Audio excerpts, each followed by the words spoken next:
gran saludo para todos. Y que tengan un buen día o noche. Les habla, el Dr. Adelis Rodríguez. A continuación. Morfofisiología humana. 3. Clase número 13. Tengan en cuenta, que en la parte inferior de este video, al darle clic en más información, se desplegará un panel donde estará todo el material complementario, clases escritas, laminario y más. También, al ingresar a mi canal, podrán entrar en lista de reproducción donde podrán encontrar todos los videos, agrupados por materia y año. Y recuerden que si este material es de su agrado, pueden colaborar suscribiéndose, dándole clic al botón de la campanilla para recibir nuevas actualizaciones. No olvides darle me gusta y dejar tu comentario. Por supuesto que te agradezco si compartes este video para que otros puedan recibir más material como este. Y por último, si sale de tu corazón también dejaré el link para donaciones. Muchas gracias de antemano.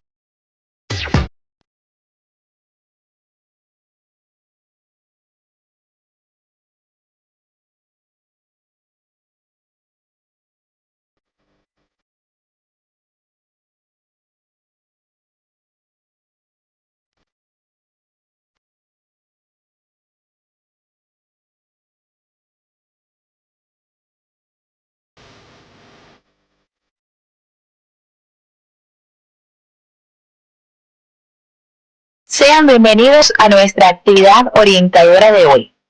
Comenzamos la clase con una imagen en la que podemos observar una representación de elementos formes de la sangre, tejido conectivo especializado de naturaleza fluida, que al circular por todo el organismo sirve como un importante elemento integrador, transportando nutrientes y sustancias de desecho.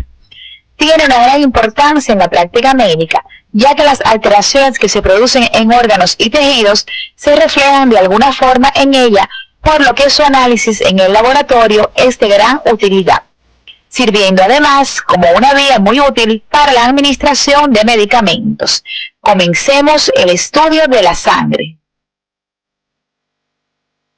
Al concluir el estudio de este tema, ustedes podrán explicar las características morfofuncionales generales de la sangre, la médula ósea, el tejido hemopoyético y el metabolismo de las porfirinas, particularizando en la síntesis y degradación del grupo hemo y sus alteraciones, así como podrán interpretar los cambios morfofuncionales que se producen durante la hemopoiesis, vinculándolos con las principales enfermedades hematológicas presentes en la comunidad.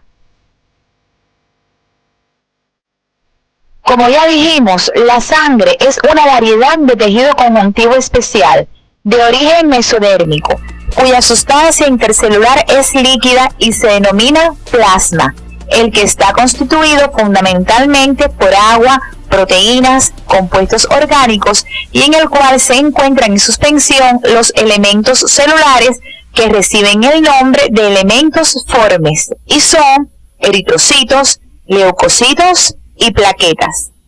El estudio de los elementos formes de la sangre tiene gran importancia clínica, pues la morfología, el número y las proporciones de los diversos tipos celulares son indicadores del estado de salud del individuo.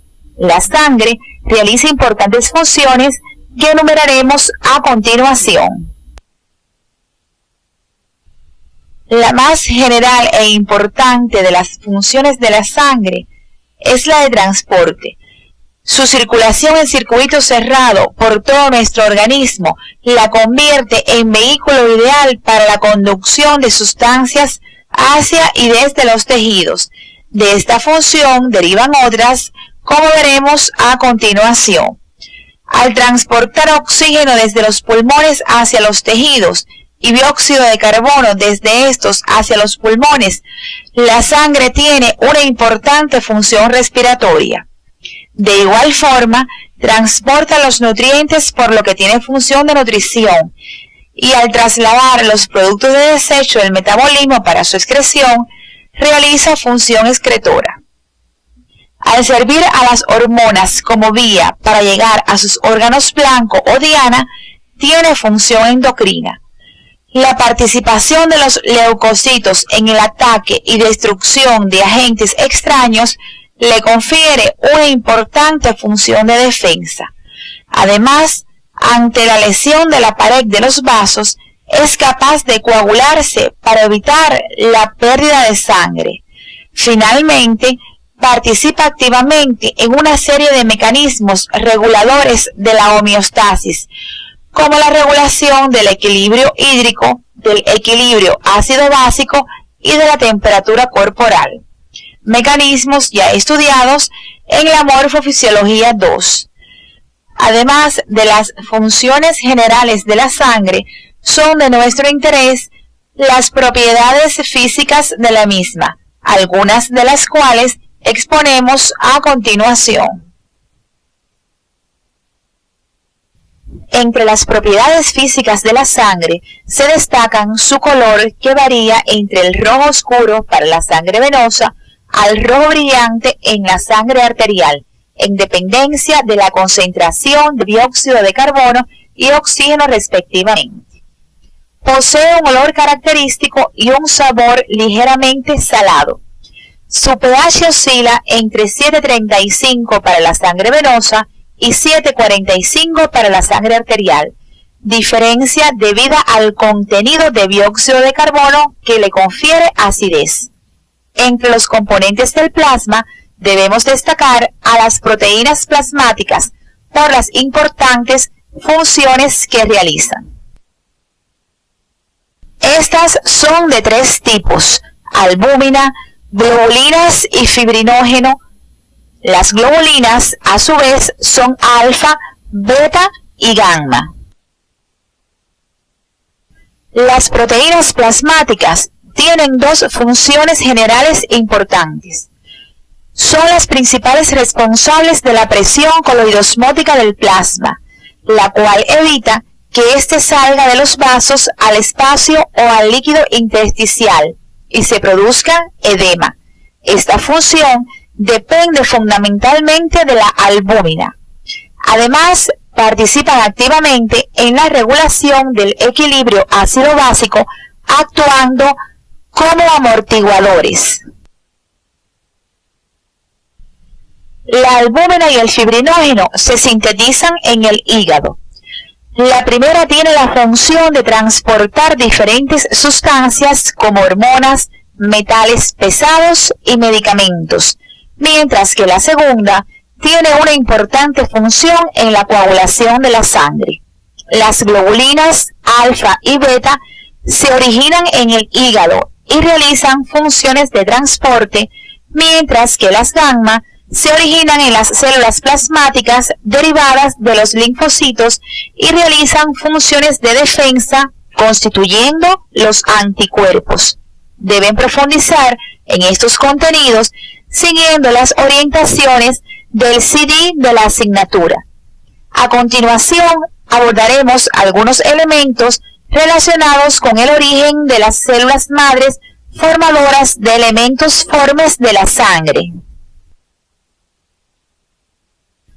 Al comenzar la tercera semana, las células mesodérmicas situadas en el mesodermo visceral de la pared del saco vitelino, inducidas por el factor de crecimiento fibroblástico 2, se diferencian y forman grupos y cordones aislados denominados islotes sanguíneos para formar los hemangioblastos, un precursor común de la formación de vasos y células sanguíneas. Los hemangioblastos en el centro del islote sanguíneo forman células madres hematopoyéticas, precursoras de todas las células sanguíneas, mientras que los hemangioblastos periféricos se diferencian en células endoteliales de los vasos sanguíneos. Como se mencionó, las primeras células sanguíneas se originan en los islotes sanguíneos del saco vitelino, pero esta población es transitoria. Las células madres hematopoyéticas definitivas se originan en el mesodermo intraembrionario que rodea a la aorta, en un sitio denominado región aorta gónada mesonefros. Entre la sexta y octava semana, estas células madres colonizan al hígado, el que se transforma en el principal órgano hematopoyético del feto. Más tarde, a partir del hígado, las células madres colonizarán a la médula ósea, tejido definitivo formador de sangre desde finales de la vida prenatal. La formación de las diversas células de la sangre ocurre en el tejido hematopoyético. En el ser humano, el tejido hematopoyético puede ser de tipo mieloide y linfoide. En esta actividad nos ocuparemos del estudio del tejido mieloide. En el adulto, el tejido mieloide está limitado a la médula ósea, donde se localizan las células madres hematopoyéticas a partir de las cuales se producen las células sanguíneas. La médula ósea, por su aspecto macroscópico y microscópico, puede ser de dos tipos, roja o amarilla. La primera debe su color a la presencia de numerosas células de la serie roja y es donde se producen las células sanguíneas. Y la segunda, que es rica en células adiposas, no produce hematíes.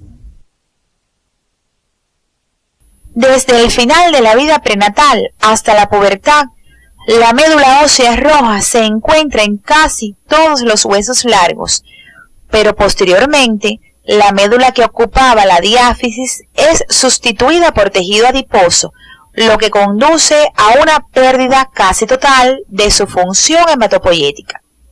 Progresivamente va desapareciendo también la médula roja situada en las epífisis.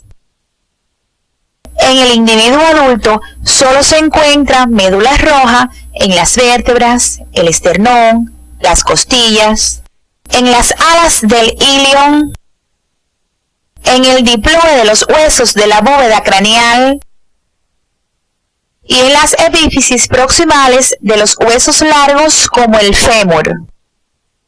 El ilion es el hueso de elección para la extracción de médula ósea roja, ya sea con fines diagnósticos o para realizar trasplantes cuando existen enfermedades malignas de la sangre. En la imagen se muestra la maniobra a realizar para la obtención de una muestra de médula ósea de la cresta del ilion. En el recuadro, un detalle del procedimiento. En esta imagen, ustedes están observando un corte de médula ósea roja. El estroma de la médula ósea está constituido por una trama de fibras reticulares y colágenas, con abundantes capilares sinusoidales y células adiposas. El parénquima de la médula ósea roja está constituido por células precursoras de las diferentes líneas de la sangre. El proceso a través del cual se forman las células sanguíneas se denomina hematopoiesis. A continuación, abordaremos algunos aspectos generales del mismo. En esta diapositiva se presenta un resumen de la hematopoiesis. Como pueden apreciar, todas las líneas celulares de la sangre se originan de una célula madre primitiva, la UFC, o unidad formadora de clonos, también llamada célula madre pluripotencial. Estas células proliferan y forman los dos linajes, el de las células linfoides, que dará lugar a los linfocitos, y el de las células mieloides, que dará lugar a hematíes, granulocitos, monocitos y plaquetas. Las células pluripotenciales de cada linaje sufren un proceso de diferenciación para dar lugar a las células progenitoras de cada serie, las que a su vez se diferencian en cada línea específica. Este proceso incluye a la eritropoiesis, que da lugar a los eritrocitos, la granulopoiesis, que da lugar a los leucocitos granulosos y a los monocitos, la megacariopoiesis que da lugar a la formación de las plaquetas y la linfopoiesis que origina los linfocitos. A continuación, mostramos un esquema donde se representan los principales cambios sufridos por las células progenitoras en el proceso de diferenciación.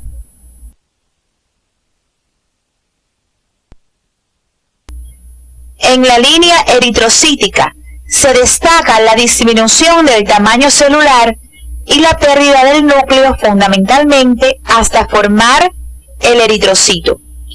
En la formación de los leucocitos se observa cómo a partir de un estadio común para la diferenciación de los granulocitos ocurren los cambios en la forma del núcleo, en la coloración del citoplasma, con la aparición de gránulos y en el tamaño de las células, entre otros, los que caracterizan a la formación de los eosinófilos, neutrófilos y basófilos.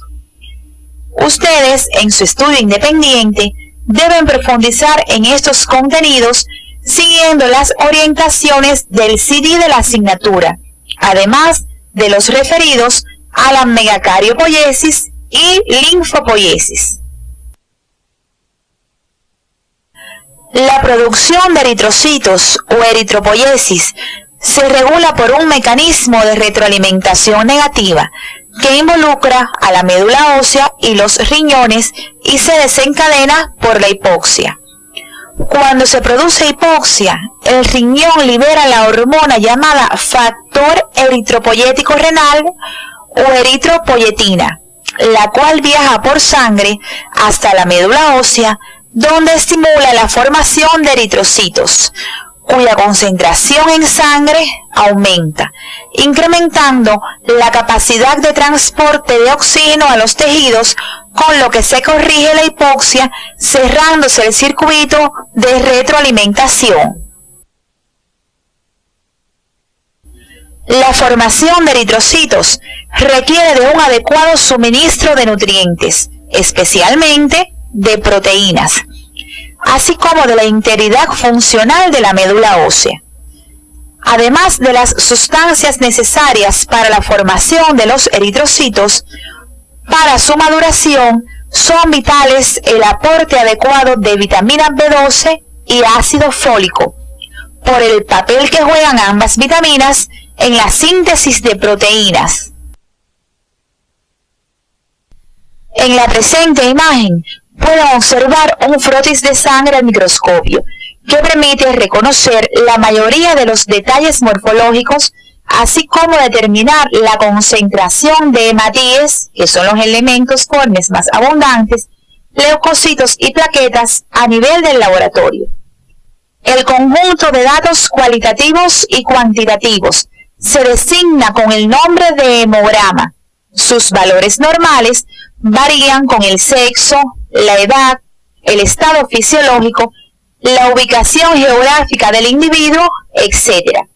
A continuación, nos referiremos a las características morfológicas de los elementos formes de la sangre.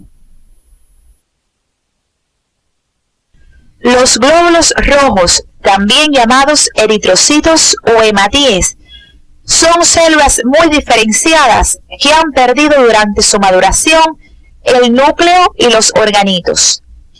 Tienen una vida media aproximada de 120 días y, como se observa en el esquema, presentan un color rojo debido a la presencia y concentración de hemoglobina. Como se observa en la imagen, presentan la forma de discos bicóncavos y de perfil se presentan como cuerpos alargados con extremos redondeados. Esta forma le confiere la posibilidad de deformarse al atravesar los pequeños vasos sin romperse, situación propiciada por las características estructurales de la membrana. Una propiedad física característica de los eritrocitos es la tendencia a adherirse entre sí, formando columnas similares a pilas de monedas. La concentración normal de eritrocitos en la sangre es aproximadamente de 5.200.000 por milímetro cúbico en el hombre y de 4.700.000 por milímetro cúbico en la mujer, mientras que la concentración normal de hemoglobina es de alrededor de 16 gramos por cada 100 mililitros de sangre en el hombre y de 14 gramos por cada 100 mililitros en la mujer, o lo que es lo mismo, 160 gramos por litro en el hombre y 140 gramos por litro en la mujer. Existe otra forma muy útil de expresar la concentración de eritrocitos en la sangre. Nos referimos al valor hematócrito de la misma, que se obtiene al centrifugar a alta velocidad una muestra de sangre colocada en un tubo de ensayo milimetrado, haciendo que los hematíes se concentren en el fondo. De esta forma se obtiene una lectura de la proporción porcentual de células sanguíneas contenidas en la muestra. El valor hematócrito normal de la sangre del hombre oscila entre el 40 y el 50%, mientras que el de la mujer varía entre el 37 y el 45%. Además de los parámetros anteriores, es de gran utilidad en la práctica médica la velocidad de sedimentación globular o eritrosedimentación, que no es más que la velocidad a la que se sedimentan los hematíes cuando la sangre está en reposo, producto de la fuerza de gravedad. Se determina colocando una muestra de sangre en una pipeta especial milimetrada. La eritrosedimentación normal de la sangre del hombre es de 0 a 10 milímetros por hora y la de la mujer es de 0 a 20 milímetros por hora. La velocidad de sedimentación globular se acelera en un gran número de procesos patológicos, especialmente en las infecciones, por lo que su determinación tiene valor diagnóstico, pronóstico y evolutivo. El principal componente de los eritrocitos es la hemoglobina, cuya función de transporte del oxígeno es garantizada por el grupo hemo y específicamente por el hierro contenido en su estructura. El hierro es adquirido por el organismo a través de los alimentos, generalmente en su forma férrica, y para ser absorbido debe ser convertido a su forma ferrosa, lo que se consigue por la acción de la vitamina C y el ácido clorhídrico producido por la mucosa gástrica. Es por ese motivo que en los tratamientos de las anemias el hierro es suministrado en forma ferrosa. Una vez convertido a su forma ferrosa, el hierro es absorbido por un mecanismo de transporte activo y pasa a la sangre, donde se une de forma laxa y reversible a una beta-globulina denominada apotransferrina, formando un compuesto llamado transferrina, forma en la cual circula hasta llegar a la médula ósea, donde cede su hierro para la síntesis del grupo hemo. El hierro que no es utilizado se almacena en el interior de las células, unido a otra proteína, la apoferritina, formando un compuesto llamado ferritina o hierro de depósito. Este almacenamiento ocurre especialmente en el hepatocito y en menor medida en las células reticuloendoteliales de la médula ósea, aunque puede ocurrir en todas las células del organismo. Si luego de saturarse toda la apoferritina existente aún queda hierro disponible, entonces se almacena en una forma estable y muy poco soluble denominada hemosiderina.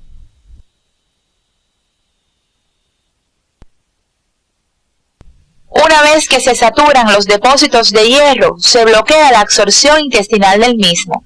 El hierro almacenado en la propia médula ósea, el hígado y otros tejidos, en forma de ferritina o hierro de depósito, puede ser utilizado cuando sea necesario para la eritropoiesis. Si se produce una disminución en el suministro de hierro en la dieta o un déficit del mismo por cualquier otra razón, la médula ósea utiliza en primer lugar el hierro almacenado en ella para continuar la eritropoiesis, y una vez que éste se agota, utiliza el hierro almacenado en el hígado y los demás tejidos, el que pasa a la sangre y se dirige a la médula para incorporarse a la eritropoiesis, formando parte del grupo hemo. Este grupo, por sus características estructurales, pertenece a las porfirinas, las que estudiaremos seguidamente. Las porfirinas son compuestos tetrapirrólicos, lo que significa que están formados por la unión de 4 anillos de pirrol, unidos por puentes monocarbonados. Esta estructura básica se denomina porfina. La porfirina constituyente del grupo hemo es una protoporfirina 9 que se caracteriza por poseer los siguientes sustituyentes: 4 grupos metilo, 2 grupos vinilos y 2 radicales propiónicos. En ella, un átomo de hierro se une de forma covalente a los 4 átomos de nitrógeno centrales en estado ferroso, lo que le permite unirse al oxígeno por presentar esta estructura carga eléctrica neta igual a 0. Esto reviste importancia clínica, ya que su oxidación a estado férrico por alguna sustancia provoca la metahemoglobinemia, con lo que pierde la capacidad de unión con el oxígeno y adquiere una coloración parda. En esta diapositiva se muestra el grupo hemo de la hemoglobina unido al hierro en estado ferroso. La unión del grupo hemo a la proteína globina da origen a la hemoglobina, cuya función fundamental es transportar oxígeno, mientras que su unión a otras proteínas permite la realización de otras funciones relacionadas con reacciones de oxidación-reducción. En la diapositiva se observa la representación de la estructura de la hemoglobina, formada por 2 cadenas alfa y 2 cadenas beta, cada una con un grupo hemo. Existen varios tipos de hemoglobinas normales, como la F en el feto y la A del adulto. También existen hemoglobinas anormales, como la hemoglobina S, donde la sustitución de un aminoácido en la posición 6 de la cadena beta causa las alteraciones moleculares. Este contenido lo pueden profundizar siguiendo las orientaciones del CD y de su profesor. Los precursores de la síntesis del grupo hemo son la glicina y la succinilcoenzima A, que se unen mediante la acción de la enzima sintetasa del ácido delta-amino-lebulínico para formar dicho compuesto. Esta enzima desempeña un papel fundamental en la regulación de la síntesis del grupo hemo. 2 moléculas de ácido delta-amino-lebulínico se unen para formar el porfobilinógeno, que contiene el anillo pirrólico. A partir de 4 unidades de porfobilinógeno se integra un compuesto tetrapirrólico, el uroporfirinógeno 3, que sufre modificaciones sucesivas hasta ser convertido en protoporfirina 9. Finalmente, la enzima ferroquelatasa une un átomo de hierro a la protoporfirina y queda formado el grupo hemo. La síntesis del grupo hemo es regulada por el compuesto final de la vía, el propio grupo hemo, el cual inhibe la síntesis de la enzima delta-amino-lebulínico sintetasa y también bloquea su transferencia desde el citoplasma hasta la mitocondria. En esta diapositiva se observa un resumen de las reacciones que participan en la biosíntesis del grupo hemo y su localización celular. Observen que los precursores son la glicina y la succinilcoenzima A, y que su producto final es el grupo hemo. La mayor parte de este proceso se realiza en la mitocondria, mientras que solo 2 reacciones ocurren en el citosol. Las alteraciones metabólicas en la síntesis del grupo hemo se conocen como porfirias y pueden ser adquiridas generalmente por defectos tóxicos sobre el hígado o hereditarias. Existen diversos tipos de porfirias hereditarias y se heredan en forma autosómica dominante. Afectan todos los tejidos, pero sus manifestaciones son más marcadas en el hígado y en el tejido hematopoyético. En las diferentes porfirias se acumulan y excretan distintos intermediarios de la vía metabólica biosintética, en dependencia del paso enzimático afectado. La determinación de estos intermediarios en orina y las heces, junto con las manifestaciones clínicas, permiten hacer el diagnóstico de la afección de que se trate. La mayoría de las porfirias responden al carácter heterocigótico del gen defectuoso, debido a que la condición homocigótica es incompatible con la vida. Las alteraciones más comunes de las porfirias son los dolores abdominales, las alteraciones cutáneas y las manifestaciones demenciales. Existen varios tipos de porfirias, como son la eritropoyética, la congénita, la protoporfiria, la porfiria aguda intermitente y la cutánea tardía, entre otras. Estos contenidos pueden profundizarlos siguiendo las orientaciones del CD y de su profesor. Como ya vimos anteriormente, el ciclo de vida del hematíe oscila aproximadamente de 90 a 120 días como promedio. Pasado este tiempo, ocurre su destrucción a nivel del vaso, liberándose la hemoglobina que se separa en sus componentes. La globina y el grupo hemo, la degradación de este último, tiene como resultado la obtención de la bilirrubina. El metabolismo de la bilirrubina podemos separarlo en etapas. Formación de la bilirrubina por catabolismo del hemo en las células retículoendoteliales. Transportación en la sangre unida a la albúmina del plasma. Captación por el hepatocito. Conjugación en el retículo endoplasmático del hepatocito. Secreción hacia los canalículos biliares y excreción con la bilis al duodeno.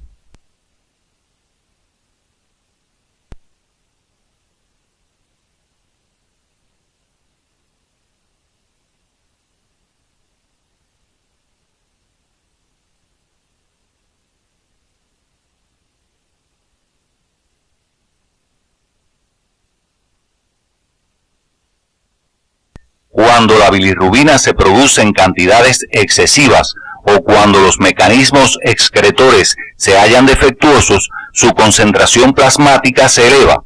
La ictericia o íctero es la coloración amarilla de la piel y las mucosas debido a la acumulación de este pigmento en cantidades suficientes para ser visualizado. Es necesario que dominen los términos de bilirrubina directa, que es la conjugada, y de bilirrubina indirecta, que es la no conjugada con el ácido glucurónico, que es menos soluble y reacciona más lentamente. Existen dos clases de íctero, si atendemos al tipo de bilirrubina que ha aumentado predominantemente, con bilirrubina no conjugada elevada y con bilirrubina conjugada elevada. En ambos pueden aparecer aumentos de las dos formas de bilirrubina, pero la alteración original suele afectar a una sola de ellas, de acuerdo a la etapa del metabolismo de la bilirrubina en que se encuentre la falla. Entre los primeros está el debido a la hiperproducción de bilirrubina, como sucede en los procesos hemolíticos. La insuficiente captación de la bilirrubina por el hepatocito también puede ser la causa de este íctero, como el síndrome de Gilbert.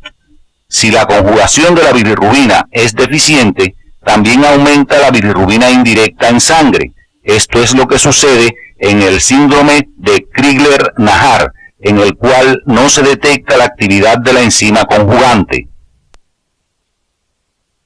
El íctero con bilirrubina conjugada elevada puede deberse a interferencias en el flujo normal de la bilis hacia el duodeno. Es hepatocelular cuando la retención se origina a nivel de los canalículos intrahepáticos y obstructivo cuando es por impedimentos mecánicos al flujo de las vías biliares mayores.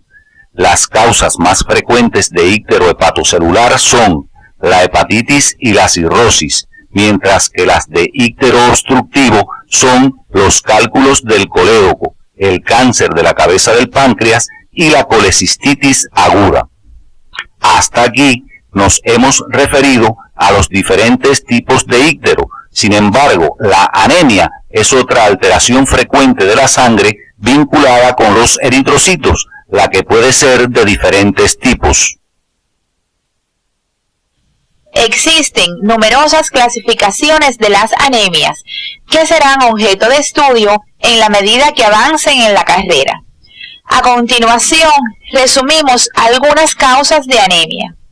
Anemia por pérdida de sangre, anemia aplásica, por alteraciones o destrucción de la médula ósea, anemia megaloblástica por déficit de vitamina B12, donde no se maduran adecuadamente los eritrocitos, anemia hemolítica por destrucción exagerada de los hematíes y anemia ferropénica por déficit de hierro.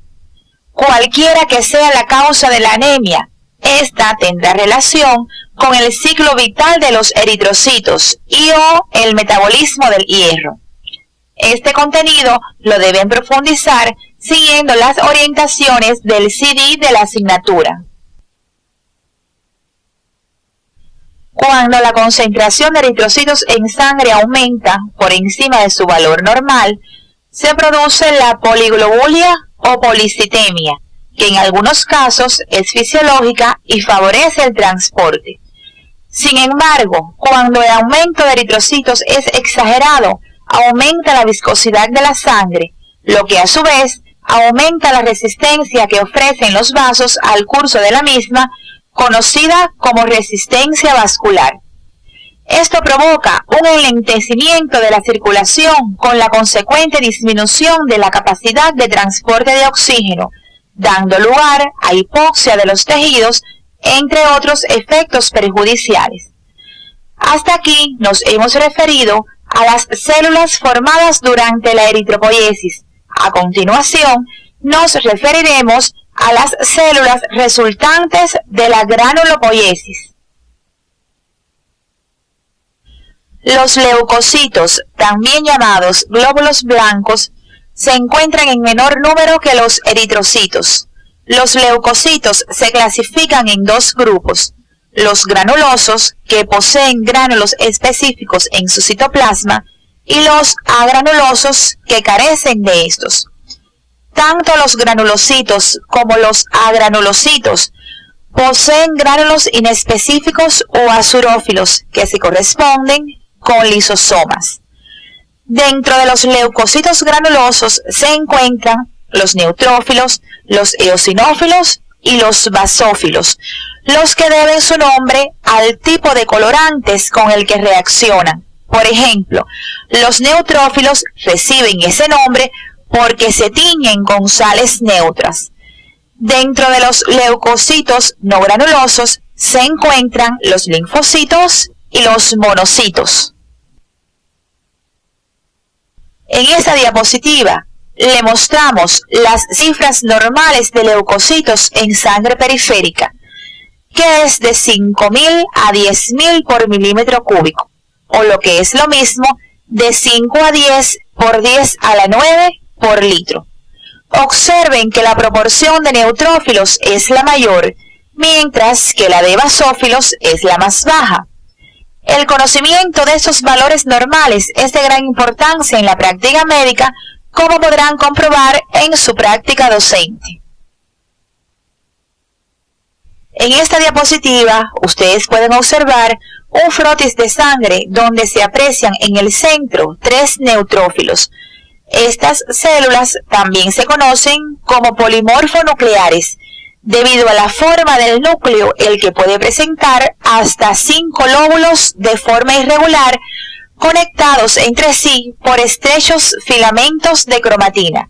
Como ya dijimos anteriormente, estas células presentan en su citoplasma gránulos específicos. También, aunque en menor cantidad, en los neutrófilos maduros se pueden observar gránulos azurófilos, denominados por otros autores como primarios o no específicos. En la microfotografía electrónica que están observando, estos corresponden a gránulos de mayor densidad electrónica y de mayor tamaño que los específicos o secundarios. El contenido y la función de ambos gránulos están en estrecha relación con la capacidad bactericida y fagocítica de los leucocitos neutrófilos y contienen enzimas lisosómicas como la peroxidasa. Los eosinófilos son otro tipo de leucocito granuloso. Como su nombre lo indica, reciben este nombre por su afinidad por la eosina. En estado fresco tienen aproximadamente de 9 a 10 micrómetros de diámetro, mientras que en los frotis secos varían de 12 a 14 micrómetros. Estas células representan del 1 a 3% del total de leucocitos en sangre normal, pudiendo elevarse en algunas enfermedades alérgicas y parasitarias. En el humano, el núcleo está compuesto por 2 lóbulos.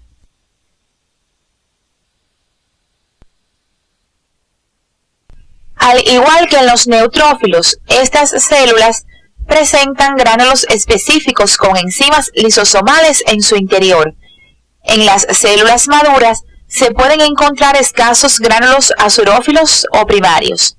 Aunque los eosinófilos no poseen una actividad fagocítica como la de los neutrófilos, son capaces de fagocitar complejos de antígeno-anticuerpo y participan en los mecanismos de defensa. De todos los leucocitos sanguíneos, los basófilos son las células más difíciles de observar, debido a su escasa proporción en sangre, ya que constituyen el 0 a 1%. Su tamaño es aproximadamente igual al de los neutrófilos. Lo más sobresaliente en la morfología de estas células es su citoplasma repleto de gránulos redondos de tamaño variable, que dificultan la visualización del núcleo, el cual es de contornos irregulares y en ocasiones bilobular. A diferencia de los gránulos específicos de los otros granulocitos, estos no son lisosomas, pues contienen histamina, heparina y serotonina. La función de los basófilos aún no está bien definida, aunque existen datos que sustentan que ellos liberan heparina e histamina en la sangre circulante. Hasta aquí nos hemos referido a los leucocitos granulosos. Ahora pasaremos a explicar las características morfofuncionales de los leucocitos no granulosos. Los linfocitos son células esféricas que en la sangre humana pueden alcanzar un diámetro de 6 a 8 micrómetros, aunque en ocasiones son de mayor tamaño. Se presentan generalmente como células redondeadas de núcleo grande, rodeado por un escaso borde citoplasmático. El núcleo es esférico y presenta una excavación pequeña. Aunque este tipo celular se clasifica como leucocito agranuloso, aproximadamente un 10% de estas células pueden presentar gránulos azurófilos en su citoplasma, que a diferencia de los específicos en los granulocitos, no tienen carácter constante.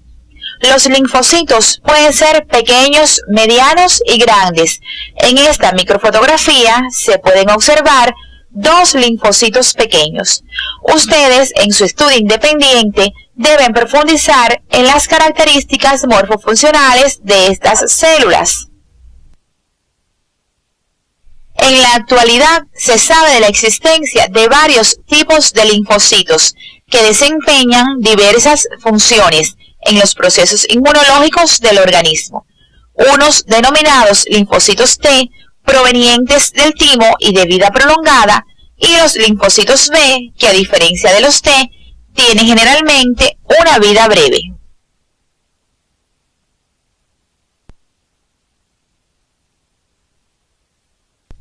Los monocitos son células de gran tamaño. Su núcleo es excéntrico e irregular.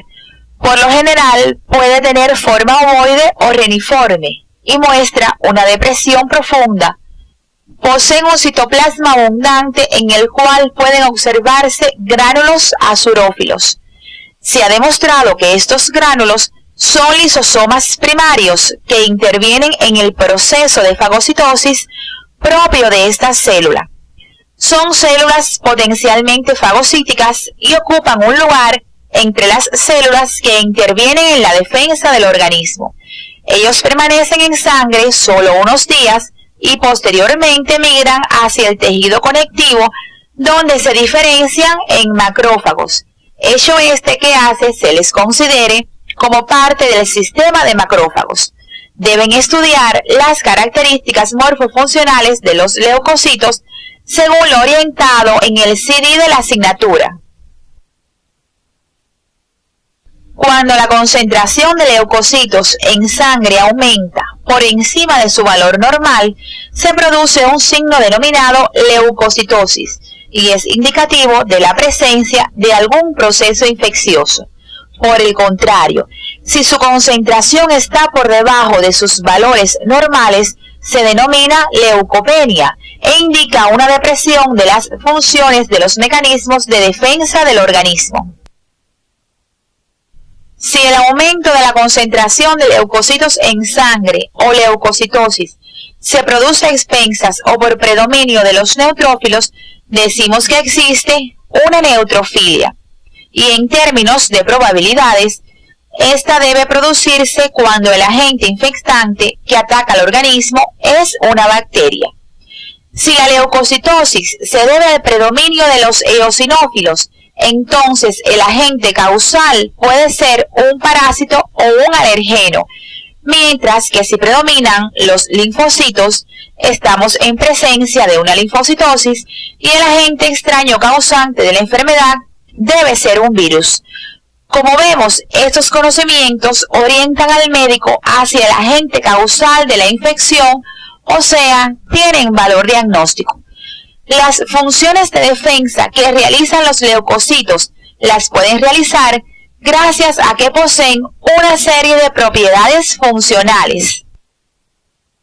Cuando se produce la entrada al organismo de un agente infectante, los leucocitos son capaces de atacarlo y destruirlo gracias a que cuentan con una serie de propiedades como son la marginación, mediante la que circulan pegados a las paredes de los vasos sanguíneos próximos a una zona de lesión, la diapédesis, que les permite deformarse para pasar a través de la pared de los capilares y abandonar así la circulación, pasando a los tejidos donde se mueven mediante movimientos ameboideos, orientando dicho movimiento hacia el foco de infección mediante la quimiotaxis, para finalmente fagocitar a los agentes extraños. En la próxima clase abordaremos más detalladamente las funciones de defensa donde los leucocitos desempeñan un papel fundamental. De los procesos que pertenecen a la hemopoiesis, hemos estudiado la eritropoiesis, la granulopoiesis y la linfopoiesis. Nos referiremos brevemente a la formación de las plaquetas o megacariopoiesis. En la imagen se observa un megacariocito, cuyo citoplasma se fragmenta en el proceso de diferenciación, dando origen a las plaquetas, que serán objeto de estudio en otra actividad orientadora. Como conclusiones de nuestra actividad orientadora, podemos plantear que la sangre es una variedad de tejido conectivo especial, constituida por elementos formes y el plasma, y al circular por todo el organismo, sirve como factor integrador, realizando importantes funciones. La hematopoiesis es el proceso de formación de los elementos formes de la sangre. Transita por distintas estructuras durante la etapa prenatal, hasta ser asumida definitivamente por la médula ósea roja. La eritropoiesis es regulada por un mecanismo de retroalimentación negativa en el que juega un importante papel la eritropoyetina y es desencadenado por la hipoxia tisular. La síntesis del grupo hemo es un proceso complejo. Requiere del hierro en estado ferroso, el que se absorbe a nivel del intestino, se transporta por la sangre en forma de transferrina y se almacena fundamentalmente en forma de ferritina. Los ícteros son consecuencia de alteraciones del metabolismo del grupo hemo y obedecen a diferentes causas. Las anemias son las enfermedades más frecuentes de la sangre y sus mecanismos de producción se relacionan con el ciclo vital de los eritrocitos y con el metabolismo del hierro. Los leucocitos son células sanguíneas que, según la presencia de gránulos específicos en el citoplasma, pueden ser granulosos y no granulosos. Hasta aquí hemos orientado el estudio de las características morfofuncionales de los diferentes elementos de la sangre, especialmente los eritrocitos y leucocitos. Estos últimos participan en los mecanismos de defensa inespecíficos. ¿Se han preguntado ustedes qué otras estructuras participan en estos mecanismos de defensa ante agresiones del medio? Esto será objeto de estudio en nuestra próxima actividad.